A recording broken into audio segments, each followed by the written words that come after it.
Mister, ano ba? Hindi pwede masasaktan yung baby. Ano masasaktan yung baby? Dati-dati, araw-araw. Ngayon, wala. Kamusta ka na? Good. How's Melissa? You had a great thing with Joanne. Bakit ba sinayang yun? Bakit nalipat si Nestor sa department ko nang hindi ko nalalaman? Ako ang manager doon. Magandang performance ni Nestor sa dating department niya. Asawa ko siya. Ex-husband. Pap, dalas na ata ang overtime mo. Subukan mo magtrabaho sa isang accounting firm nang matanggal yung hinala mo.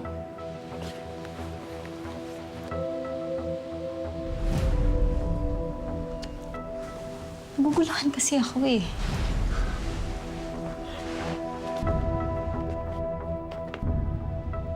Ayokong maging kabit.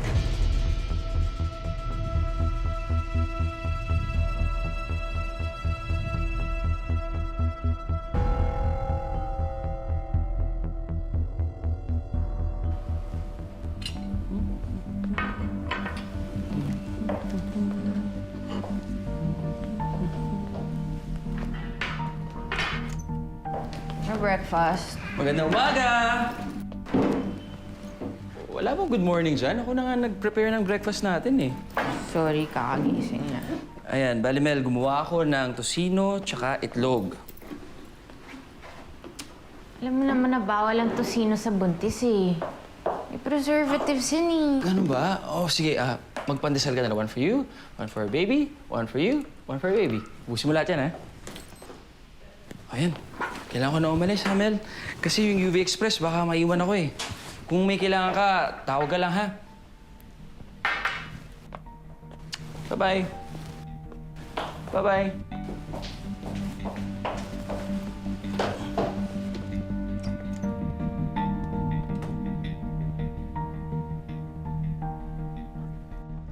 Oh, Pops! parang tagal mo. Akala ko, hindi ka na darating eh. Pasensya ka na. Naglambing lang si Mrs. eh. Eh, ikaw talaga, Nestor.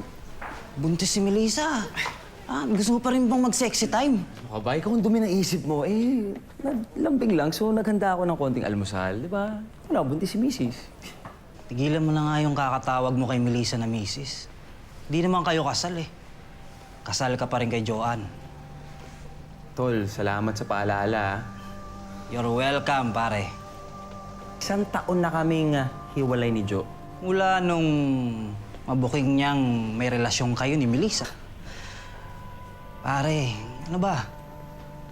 You had a great thing with Joanne. Bakit ba sinayang yun? Mm.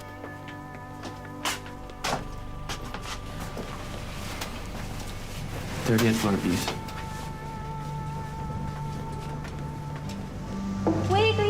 Wait.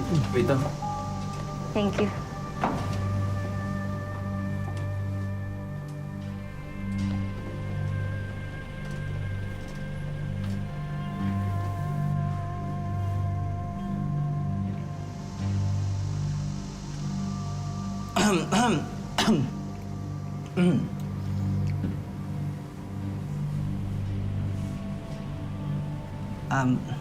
Good morning, Ma'am Joanne.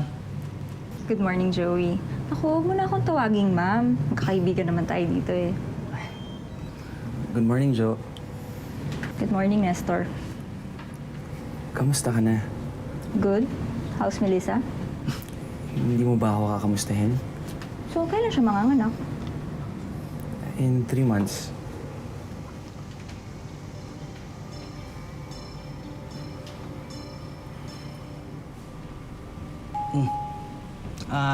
Dito na kami, Ma'am Joanne. Ay, Joanne pala. Ano, Nestor, tara na. Bye, Jo.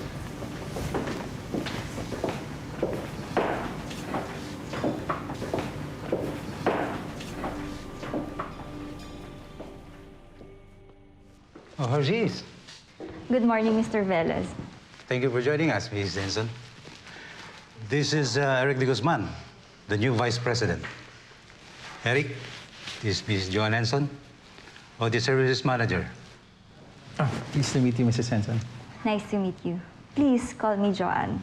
Have a seat. Joanne, you will work closely with Eric. Siya na ang in charge sa division nyo. Eric, magaling si Joanne. She has been with us for more than 7 years. Rose from the ranks and knows the ins and outs of this company. Ako, sir, masyado niyo naman akong binibuild up. Baka masyado mag-expect si Mr. De Guzman. I'm sure na hindi mo ka disappoint. And please call me Eric. Magaling kumilatis ng tao si Eric. More than 20 years of experience in accounting industry. I think we will work well together. So, what's first on your agenda, Eric? I want to open new positions sa department mo. And I want to focus sa strengthening ng audit services ng company. That's great.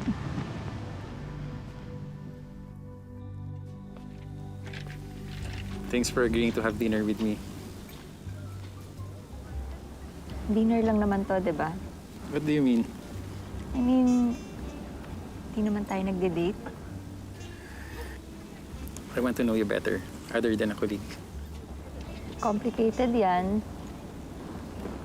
Mag-office mate tayo. Superior kita. Wala namang batas na nagsasabi na bawal magligawan na magka-opisina. Ano you know of office romances that failed? Isa na yung sa akin doon. John, don't get me wrong pero nag-research kasi ako sa status mo.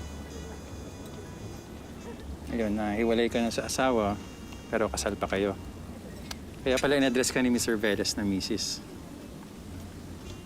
So, okay lang yun sa'yo? John, minsan lang ako magkagusto. Ngayon, nung una kita nakita, nagustuhan agad kita. And lalo kita nagustuhan, nung lalo kita nakikilala. Eric, hindi pa ako ready for another relationship. Pero, bibigyan mo ba ako ng chance?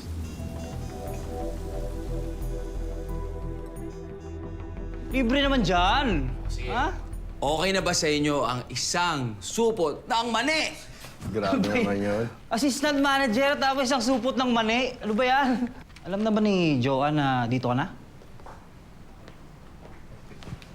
Ay, good morning, Joanne. Morning. Nestor, anong ginagawa mo dito? Naglilipat. Na-promote ako. Promote? As what? Assistant manager. Ah.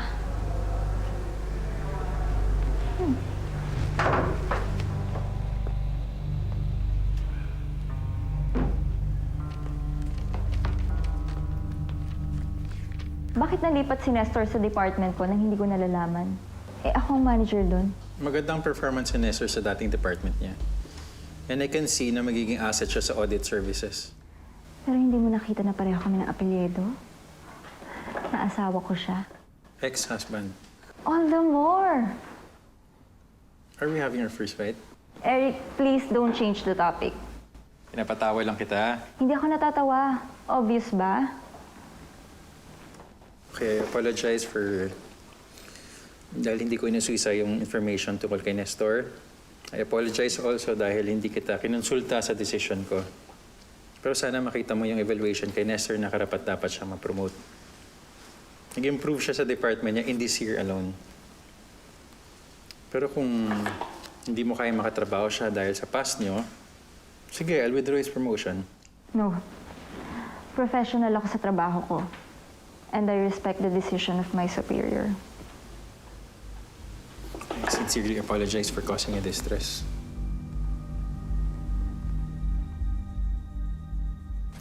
Mel! May dala akong manok para sa'yo. Dapat nagsabi kang magdadala ka ng ulam, hindi na ako nagluto. Pasensya ka na. Gusto lang sana kitang sorpresahin eh. Ano meron? Naayos mo ba yung separation papers mo? Hindi pa. Alam mo, ayusin mo na yan. Ayokong lumaking bastardo anak natin, ha? Oo, asiksusuhin ko yun. Ano Salamat. nga meron? naalala mo yung nakwento ko sa'yo na nag-apply ako sa HR department namin? Natanggap ako sa trabaho. Talaga? Oo. So, covered na ang future ng baby natin. Oo naman, kahit dalawa pa maging anak natin. Joke lang, joke lang. Mahirap kaya mabuntis. Alam ko, Mel, maraming salamat. Alam ko, malaking sakripisyo sa'yo yung pagbubuntis mo at syempre, yung pagiging nanay sa magiging anak natin. Kain ka na. Salamat.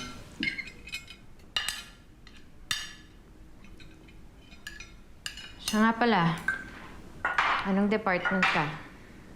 Department of External Audit. Sino boss mo? Hindi mo kilala. Bago eh. Sino nga boss mo? Si Mr. De La Cruz.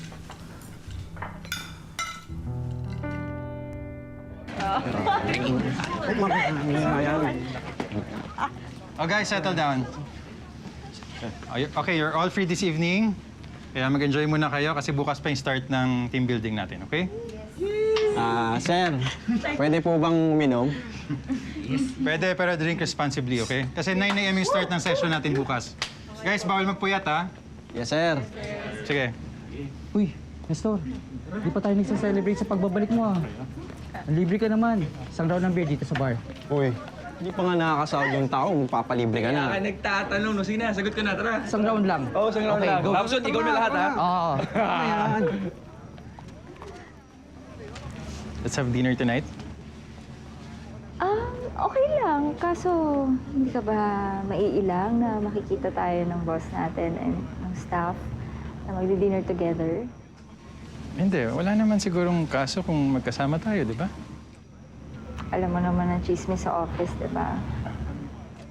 Joanne, kalimutan mo muna yung office concerns. Mag-enjoy muna tayo ngayong gabi. Okay.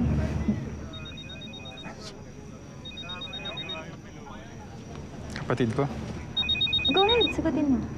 excuse me. Hello? What? Saan? Ano, kanina lang? Sige, sige. I'll be there. Bakit? May problema ba? Si Mami kasi sinugod sa ospital. Nagreklamo daw ng chest pain. Joanne, okay lang ba kung babalik ako sa Manila? Oo naman, okay lang. Ako nang bahala magsabi kay boss. Are you sure? Oo naman. Joanne, pasensya na. I'll make it up to you. No problem. Sige, I'll go ahead. Ingat ka. Okay.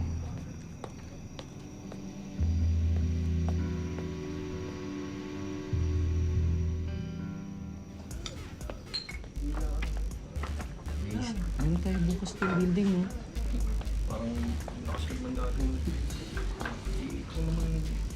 Oh, si Ma'am Jo, ano? Jo, mag-isa ka lang, ah. Gusto mo, samahan mo muna kami doon. Nagiinuman lang ang barkada. Ay, hindi na. Baka makaistorbo lang ako dyan. Hindi, gusto nga nila kasama ka eh. Bakit? Ikaw ba? Gusto mo akong kasama?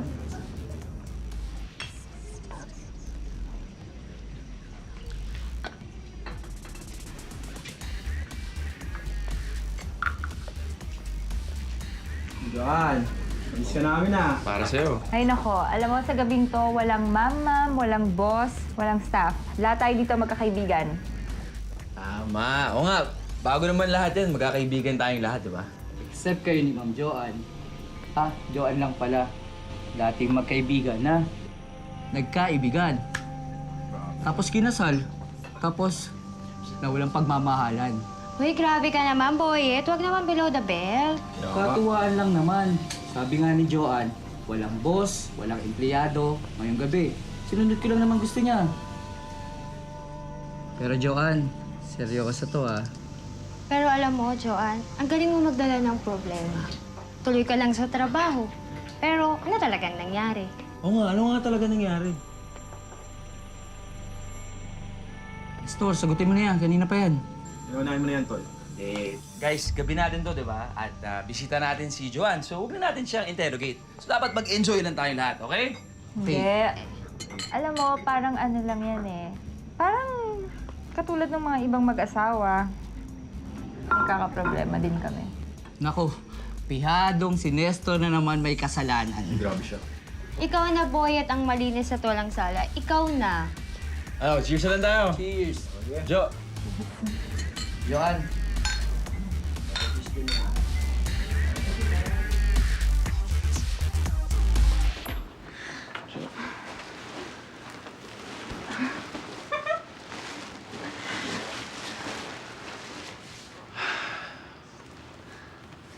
Jo, ngayon ko na sana sasabihin sa'yo ito. Kasi baka mamaya hindi na ako mabigyan ng pagkakataon ulit eh. Jo, sana mapatawad mo ko kung nasaktan kita noon dun sa pagtaksil ko. Tsaka maraming salamat at hindi mo ko hiniya sa mga kaibigan natin.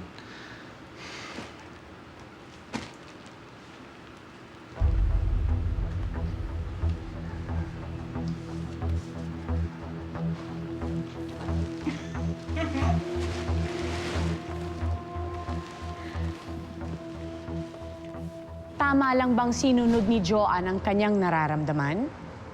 Kung ikaw naman talagang nauna, okay lang bang bawiin ang iyong asawa sa bago niyang kinakasama?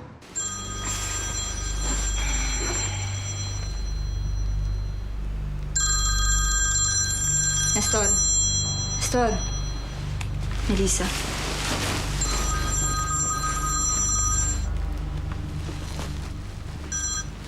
Hello, Melissa. Oo.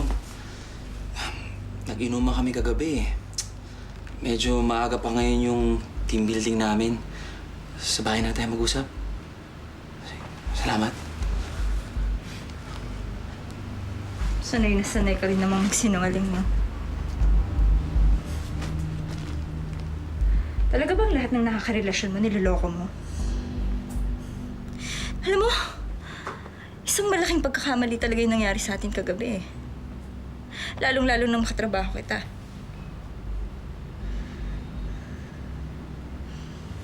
Get out. Get out!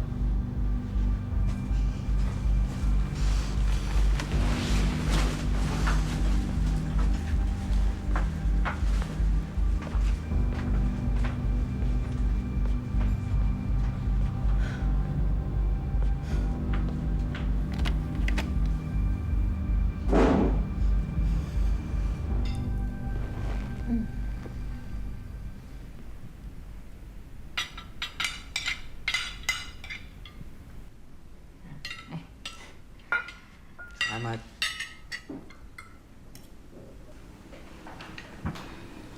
Nestor,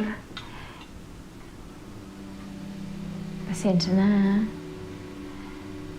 Sorry kung naging moody ako for the past few days.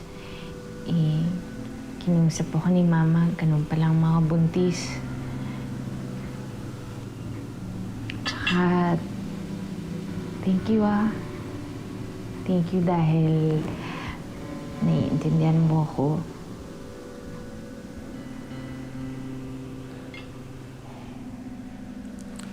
Kain tayo.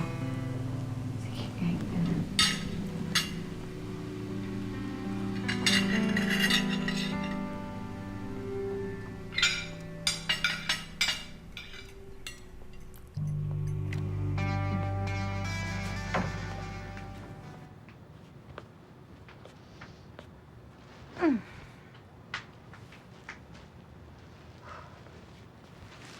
Han, next week may team building kami.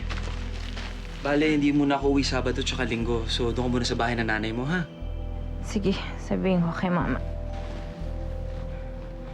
Mister, ano ba? Di pwede masasaktan yung baby. Ano masasaktan yung baby? Nai-miss lang kita. Ano yun eh? Di mo ba ako namimiss? Mister, sabing hindi nga. Aray, buko. Dati, araw-araw. Ngayon, wala. Han. Han. Tama na.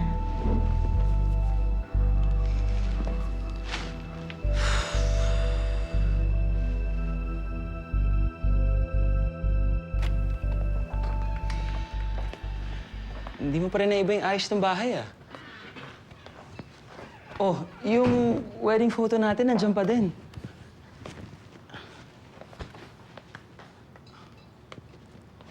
Salamat. Nestor, kailangan nating mag-usap.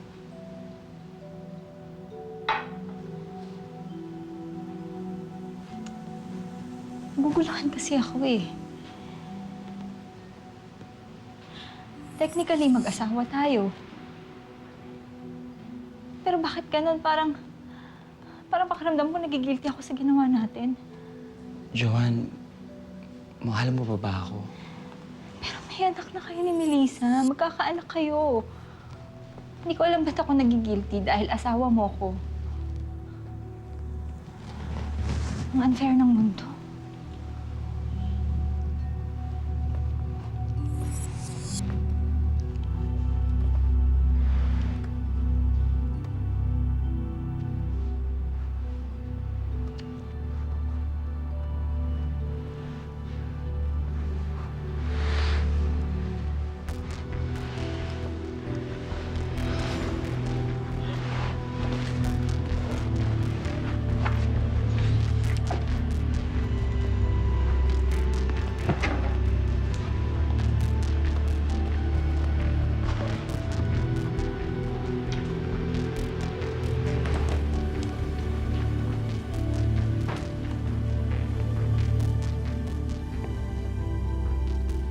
Tumu-throwback lang ang secret affair ni na Nestor at Joanne. Ang dating pinalitan, ngayon binabalikan. Saan naman kaya hahantong ang relasyong ito?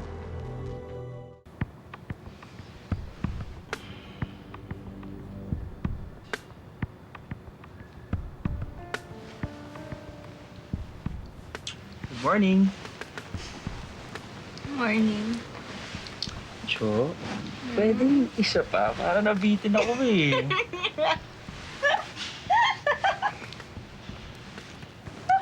Alam mo, yan ang na-miss ko sa'yo. Yung tawa mo.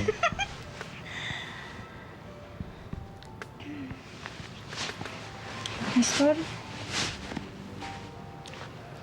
nagkulang ako sa'yo, no? Ha? Simula nung na-promote ako sa trabaho, wala na ako ng time sa'yo.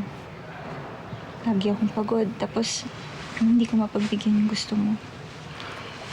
Jo, wala yun. Matagal na yun. Ang importante ngayon, masaya tayo.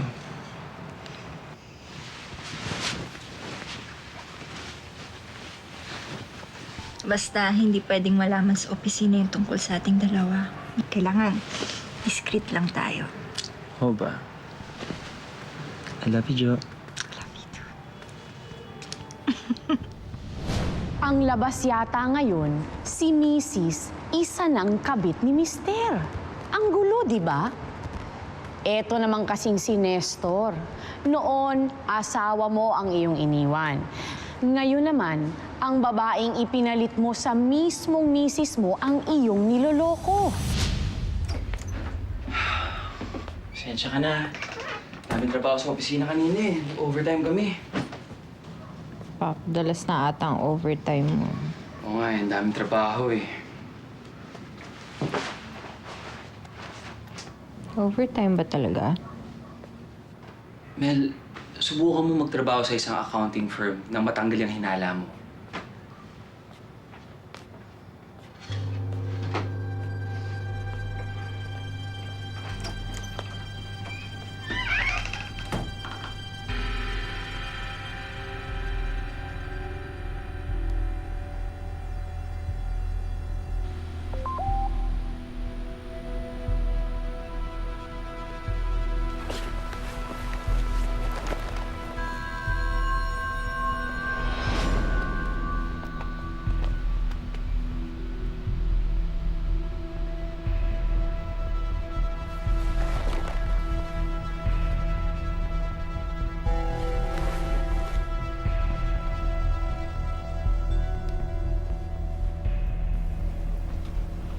Hi, Joanne. Oh, Eric, good morning. blooming ka ngayon, ah. Salamat. Kamusta na pala yung mom mo? Ah, okay na. Ano lang pala, na-heartburn lang. Pero she's okay now. That's good. So, what can I do for you? Hindi work-related ang pag-visit ko sa'yo dito. Kung free ka mamayang gabi, let's have dinner. Eric, sorry kasi hindi ako pwede. How about tomorrow? Manood tayo ng movie. Di ba hindi pa tayo nakanood ng movie? Hindi talaga pwede. Are you seeing someone else?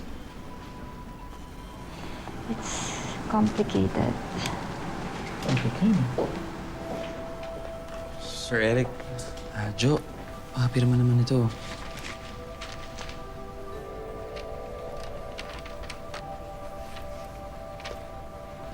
Tama. Sir.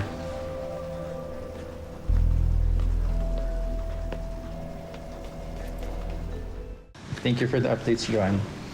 I'll expect the revisions tomorrow morning. All right. Joanne? Why don't you like me? Huh? May trabaho naman ako. May itsura. Single. Honest. Eric, hindi kita magets. Joanne, concerned na ako sa'yo. Not just your boss, but as a friend. I know you're doing something foolish. Don't try to deny it. I'm not condemning you. Alam ko level-headed ka. Kaya eventually, you will choose what's the best for you. Ayoko lang nakita kang masasaktan.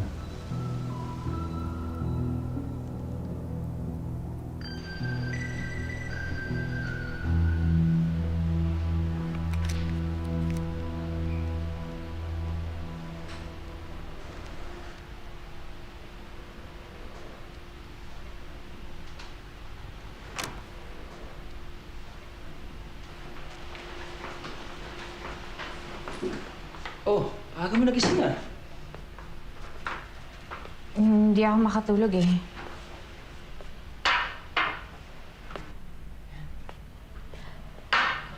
Aalis ka ba? Oo eh. Sabado naman ngayon. Baka sana pwede mo kang hatid kina mama. Mel, pasensya ka na. May OT kasi kami ngayon sa opisina eh. Baka pwedeng next week na lang kita samahan ka nila mama. Okay lang? Sige.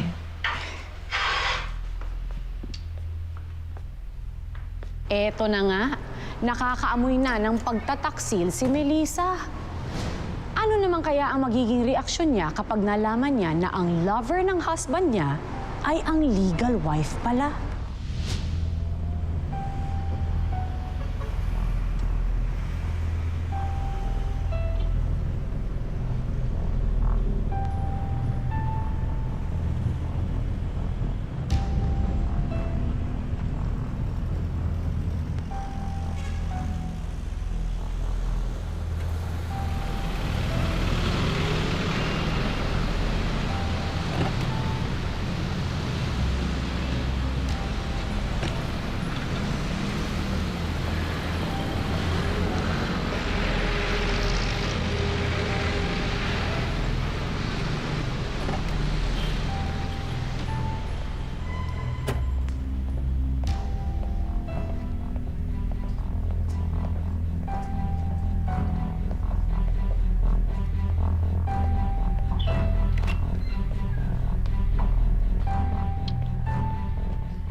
Nestor, tigil na natin to, ha?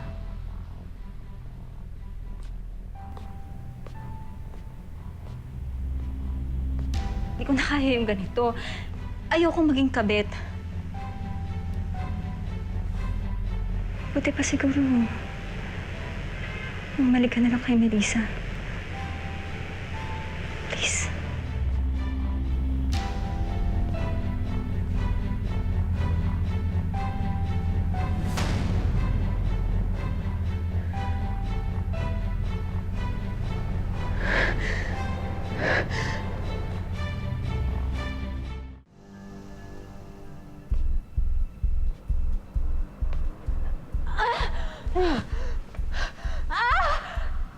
Mel? Mel! Mel, ano ginagawa mo rito? Nestor, magpadali na natin siya sa ospital! Nakuha ka! Kunin mo yung kotse, dali sa ospital! Mel! Joan! Start mo na yung kotse, Joan! Nurse! Nurse! Tulungan niyo po kami! Dali lang po. Tulong po! Tulong po!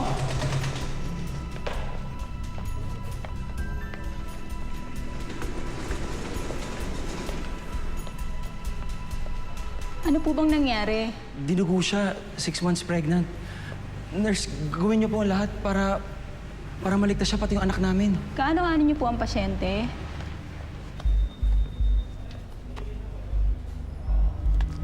Asawa ko siya. Pasayin na lang po.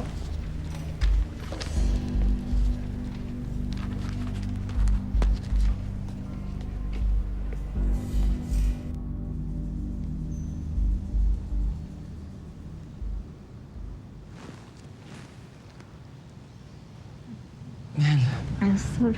buti gising ka na. Ang baby. Ligtas ang baby natin. Mel, sana mapatawad mo ako. Pasensya ka na sa lahat ng nagawa ko. Nestor. Pinapatawad na kita. Pinapangako ko sa'yo, magiging mabuti akong asawa sa'yo at magiging mabuting ama sa anak natin.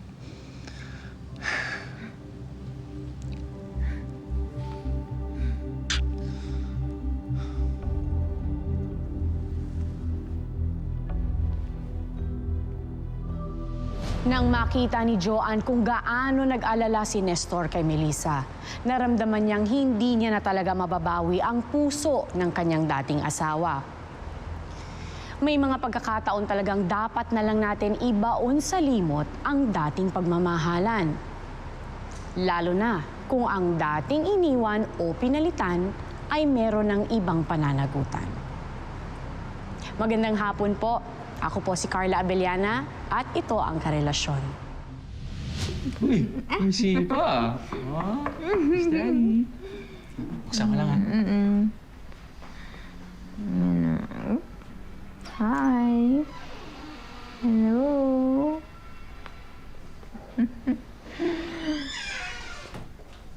Mel, siya nga pala si... Joanne, misis mo. Para sa'yo. Salamat, ah. Pasensya na, ha? Pasensya ka na sa lahat ng mga nangyari. Alam mo na. Hindi. Alam mo, ako nga dapat yung humingi ng tawad sa'yo eh. Hindi. Naiintindihan naman kita eh. Pwede ba kitang ihag? Sige. Sorry.